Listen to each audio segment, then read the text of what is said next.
नमस्कार मित्रांनो, मी सह्याद्री अभ्यासिकेचा सर्वा। आज आपण मुलाखतीला बोललेलो आहे सह्याद्री अभ्यासिकेतील यशस्वी विद्यार्थी प्रीती दिवटे यांचे 130 मार्क घेऊन पिंपरी चिंचवड पोलीस दलात भरती झाल्याबद्दल। तर आज आपण त्यांचा पूर्ण संघर्षमय प्रवास बघणार आहे। नमस्कार मॅडम, तुमच्या पोलीस होण्याची सुरुवात कशी झाली? 10वीची एक्झाम झाली, जशी मी 11वीला नंतर गेले, मला असं वाटायचं का पोलीस या क्षेत्रामध्ये नाही का MPSC वगैरे करावं, असं मोठी मोठी स्वप्न होती माझी तेव्हापासूनच। 11वी 12वी झाल्याच्या नंतर काही कारणास्तव वडिलांची परिस्थिती पण एवढी चांगली नाही आहे, माझं लग्न झालं, मोठ्या बहिणीच्या आधीच माझं लग्न झालं। लग्नानंतर ग्रॅज्युएशन वगैरे कंप्लीट झालं, काय करायचं काही कळत नव्हतं। माझी एक अशी नाही का एक्झाम झाल्याच्या नंतर असं शेवटचं असं नाही का, तेव्हा सगळे मित्रमैत्रिणी भेटले, ते मला म्हणत होते का काय नक्की तू 12वीला एवढी हुशार होती, कॉलेजमध्ये नंबर आलं, मग तू आत्ता काय करते सध्या? म्हणलं काय नाही, मी आहे आपली ट्युशन वगैरे घेते लहान मुलांचे नाही का। तर ते मला म्हणे का तू तर लय तेव्हा बोलायची का मी हे करणार ते करणार, साधं कॉन्स्टेबल तरी तुला होता आलं का, म्हणजे असं बोलले नाही का बरेचसे। मग मला एवढं असं खटकलं ना का म्हणलं आता काहीतरी थोडंसं फार करायलाच पाहिजे नाही का, आपण एवढं शिकलोय, वडिलांनी एवढं शिकवलं, आम्ही तिघी बहिणी, भाऊ नाही आहे, घरातल्यांचं एवढं नाही का सपोर्ट वगैरे पण तसा नव्हताच मला, आणि विरोध पण नव्हता। मग मी भरतीच्या क्षेत्रामध्ये आले। पोलीस होण्याचं स्वप्न कधी आणि का पडलं? तसं तर लहानपणापासून माझे वडील मला म्हणायचे का आहे माझी एक मुलगी, ती पोलीस व्हावं, म्हणजे मामा पण पोलीस आहेत नाही का मुंबईला, तर त्यांना वाटायचं का माझं कोणतरी एक अधिकारी व्हावं नाही का। मला असं पहिल्यापासूनच वाटायचं का मी पोलीस या क्षेत्रामध्ये कोणी असं पोलीस दिसलं का वर्दीचा एक कसा रुबाब असतो, मला ते खूप आवडायचं। तुम्ही पोलीस भरतीची प्रॅक्टिस किती वर्षापासून करत होते? साधारणतः 2023 पासून चालू, 2023 ते 22 पासून।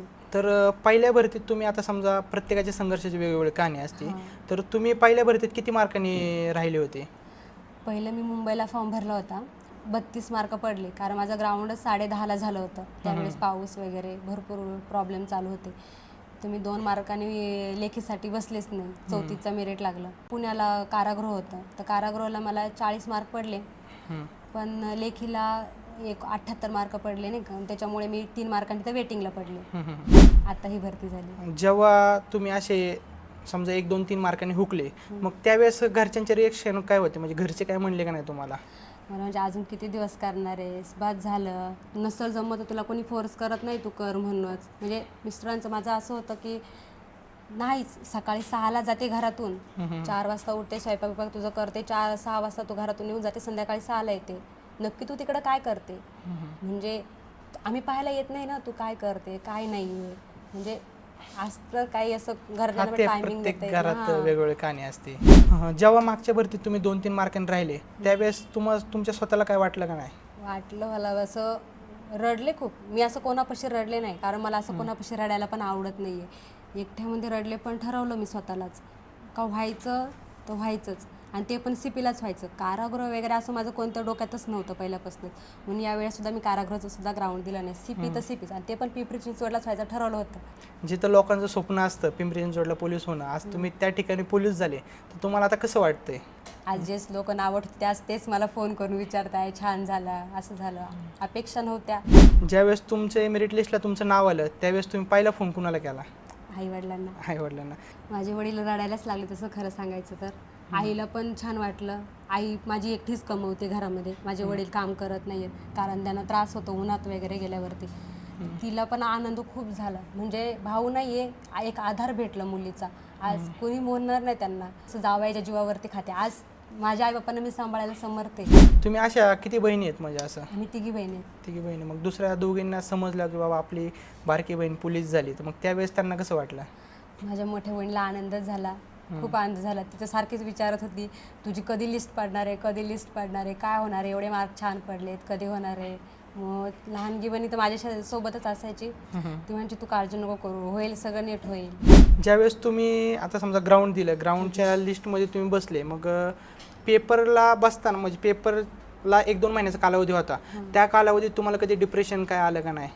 आलं ना, खूप आलं, टेन्शन येत होतं, कारण मी जेव्हा पोरी काढल्या तर माझ्या पुढे कंप्लीट 70 पोरी होत्या, का ज्या ST कॅटेगरीच्या त्या पुढं, तर यांना 70ला क्रॉस करून मला कुठं जायचं आहे, मग त्यांना माझ्यापेक्षा कोणाला 47, कोणाला 50 असे मार्क्स होते, खूप टेन्शन यायचं, घरामध्ये पण खूप प्रॉब्लेम चालू होते, रोजची भांडणं वगैरे नाही का, असं जरा ते घरचं थोडा वेगळा प्रॉब्लेम होता आमचा, पण मग त्याच्यामुळं घरचे पण पाहुणे वगैरे सगळं सतत असायचे. मला लॅबला पण अभ्यास जमायचा नाही आहे. मी कधी येत होते, कधी एखादी क्वेश्चन पेपर सोडले तर निघून जात होते.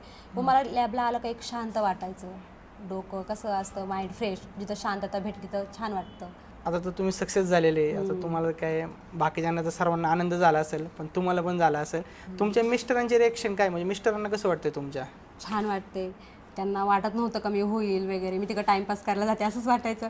पण आता म्हणतायत तू कष्ट घेतले, तुझं फळ तुला भेटलं, छान झालं. तुमचं शेड्यूल कसं होतं दिवसभराचं? दिवसभरची म्हणजे मी पहाटे 4ला उठायचे. 4ला उठून 4 टिफिन बनवायचे. ते टिफिन झालं की दुपारचा स्वयंपाक, नाश्ता सगळं बनवायचे. 6 वाजेपर्यंत सगळं बनवून 6:15 साडेसहाला मी तिथून निघायचे. ग्राउंडला यायचे. ग्राउंड झालं की 9 9:30ला मी लॅबला यायचे ग्राउंड झाल्याच्या नंतर. मग तिथून 2 वाजता जेवण वगैरे ते झालं का पुन्हा घरी जायचं. नाईटचा टिफिन असायचा, तो टिफिन करायचा. घरातलं आवरायचं, लादी वगैरे सगळंच, घरातली कामं वगैरे. झोपायला मुलीचा अभ्यास घेऊन रात्री मी 11-12ला झोपायचे, पुन्हा 4ला उठायचे. असं माझं रोजचं शेड्यूल होतं. हार मानावं असं तुम्हाला कधी वाटलं होतं का? हार मानव तसं मी जेव्हा कारागृह म्हणजे माझ्या डोक्यात नव्हतं, पण शेवटचं म्हणून मी पण ते पण 100% दिले होते. 3 मार्क कमी पडले. वाटलं द्यावं सगळं सोडून. एकदा ढेरिंगे सरांना फोन केला मी, म्हटलं सर काय करू? सर म्हटले काय करू म्हणजे उद्यापासून ग्राउंडला आहे, एवढंच बोलले. नंतर थोडा वेळ विचार केला, म्हटलं असंही आयुष्यभर रडतच बसायचं, त्यापेक्षा एक शेवटचा प्रयत्न करू. नाही झालं तर सगळं घरातल्यांना पण सांगितलं, एक शेवटचा लास्ट ट्राय करणार, नाही झालं तर कल्याणला जाणार. म्हणजे सासर तिकडंच आहे माझं, कल्याण मुरबाडचं. मग लास्ट शेवटचं, नाही तर मी हे सगळं सोडून कल्याणला जाणार, असं मी सगळं स्वतःला ठरवलंच होतं. ज्यावेळेस तुम्ही ग्राउंडला जात होते, ग्राउंडला पोलीस भरती तुमचा डेमो होत असेल, मग त्या डेमोत तुम्हाला कमी मार्क पडल्यावर मग तुम्ही कसं सावरलं त्यातून? काही गोष्टी असतात तर दाखवायच्या नसतात. मी फक्त स्वतःच होते, इथे कमी पडले ना, तू तिथं घेणार आहे, तू विचार करू नको जास्त. आणि इथं लोड घेऊन काही फायदा नाही आहे, हे फक्त तुझं एक सराव आहे, तुला फायनल तिथं लढायचं, एवढंच फक्त मी स्वतःला समजत होते, बाकी काय नाही. ज्यावेळेस तुम्ही सेल्फ पेपर सोडत होते त्यावेळेस पेपरला कसं चढ उतार येतो, कधी 70 मार्क पडतात तर कधी 40 मार्क पडतात. मग त्यावेळेस जेव्हा तुम्हाला कमी मार्क पडायचे त्यावेळेस तुम्हाला कसं वाटायचं? म्हणजे मला तर असं फार कधी कधी असं वाटतं, तुला लायकी आहे का गं? म्हणजे स्वतःलाच असं विचारायचे, प्रश्न करायचे. तुला 40 पडलेत ना किंवा 80 पडलेत, तू जे चुकलंय ना त्याच्यावरती लक्ष दे. बरोबर आहे ते तुझं नेहमी बरोबर येणार आहे, पण जे चुकलंय ना त्याच्याकडे लक्ष दे. आणि मी खरंच त्याच्याकडे जास्त फोकस केला, जे चुकलंय तेच लक्ष दिलं. आता तुम्ही ज्या अकॅडमीत होते त्या अकॅडमीच्या सरांनी तुम्हाला काही सपोर्ट केला का नाही? हां केला ना, खूप केला.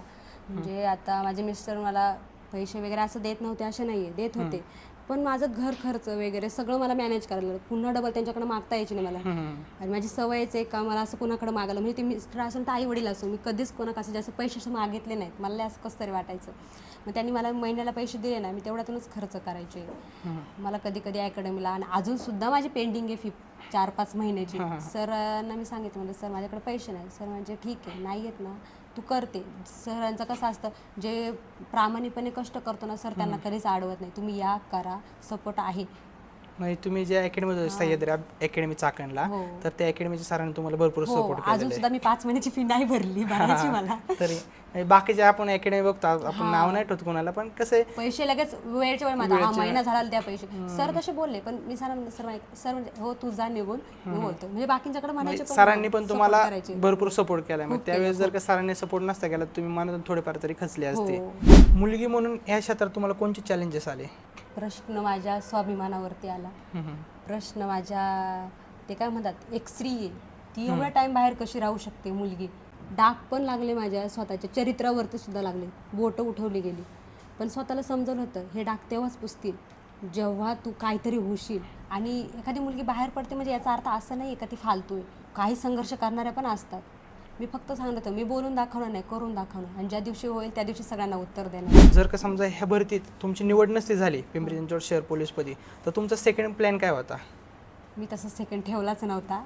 घरून मला म्हणजे असं मी बोलले ना, जसं माझ्या मिस्टरांचं होतं, तुला करायचं तर कर, नाही तर करू नकोस, असं त्यांचं होतं. म्हणजे विरोधही नव्हता आणि सपोर्टही नव्हता त्यांचा, असं होतं. झालं नाही झालं यावेळेस तर आपण सरळ कल्याणला निघून जायचं.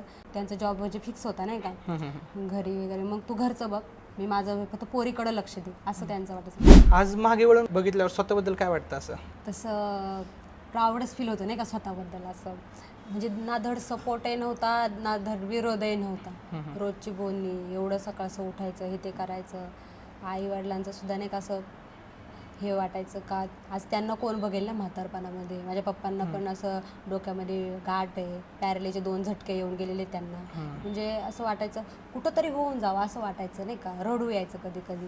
पण आज आता इथं आले ना तसं वाटतं गेला तो काळ, आत्ता इथून चांगला काळ चालू होणार आहे. वाटचाल चांगली झाली, ही तर सुरुवात आहे असं स्वतःला सांगते. आत्ताशी सुरुवात आहे, आता इथून पुढं चांगलं सगळं होणार आहे. अभ्यासिकेचा तुमच्या यशास किती टक्के वाटा आहे? तसं म्हणायला तर 100%. मी घरी जाऊन काहीच अभ्यास करत नव्हते, कारण वेळच भेटत नव्हता. जेवढा येईल तेवढा फक्त अभ्यास करत. आणि कधी कधी काय असायचं, घरी जर असले ना तर ही बडबड ते बडबड, ही चेव असं डोकं नुसतं गणगणायचं माझं. असं वाटायचं लॅबला गेला एकदम शांत. जे विद्यार्थी सध्या स्ट्रगल करतात त्यांना तुम्ही काय सांगता? स्वतःवरती विश्वास ठेवा, स्वतःच्या कष्टांवरती विश्वास ठेवा. लोक काय बोलतात याचा विचार करू नका. आपल्याला काय सिद्ध करायचे याच्याकडे फोकस करा. यश तुमच्या मागे येणार, फक्त संयम ठेवा. आता सध्या पोलीस भरतीत मुलींची संख्या कमी आहे. पोलीस भरतीसाठी मुलींसाठी काय सांगचाल? ह्या क्षेत्रामध्ये या, इथे ह्या क्षेत्रामध्ये जर आले ना, कुणाला तुमच्याकडे वाईट नव्हतं बघायची सुद्धा ताकद नाही, एवढी या वर्दीत ताकद आहे. आपण क्षेत्र निवडतो पोरी, अशा नाही का. तुमच्यात आहे, हिंमत आहे, ताकद आहे, फक्त तुम्ही या. आता तुमच्या मुलीला तुमच्या बहिणीने सांभाळलं, तर त्यांचा किती टक्के वाटा आहे तुमच्या यशाच्या पाठीमागं? आज ती नसती तर मी नसते. कारण 3 वर्ष झालं ती माझ्या मुलीला सांभाळते. तिचं शिक्षणाला तिला तयार वगैरे करून, टिफिन वगैरे म्हणजे मी स्वयंपाक वगैरे सगळं करून येते, पण बाकीचं कोण करतं? तीच करते. ती माझ्या मुलीला तयार करते, आईसारखंच जीव लावते तिला स्कूलला नेऊन सोडायचं, आणायचं, हे सगळं तीच करते. आज जर ती एक दिवस जरी नसेल ना तर माझी मुलगी म्हणते, माझी मोमो म्हणते ती ऑस्ट्रेलियाच्या, मोमो कुठं गेली म्हणते माझी. म्हणजे तिला माझ्यापेक्षा जास्त लळा तिचा लागला आज. म्हणजे म्हणायचं झालं तर तुमचे पण कष्ट होते, पण तुमच्या कष्टामागं तिचे भरपूर कष्ट होते. हो, मुलाला सांभाळायचं म्हणजे सोपं काम नाही. आणि ती पाहत होती त्यांच्या सगळ्या गोष्टी त्यांनी बाजूला ठेवून पण तुमच्या मुलीला सांभाळलं, प्रत्येक गोष्टीत जीव लावला.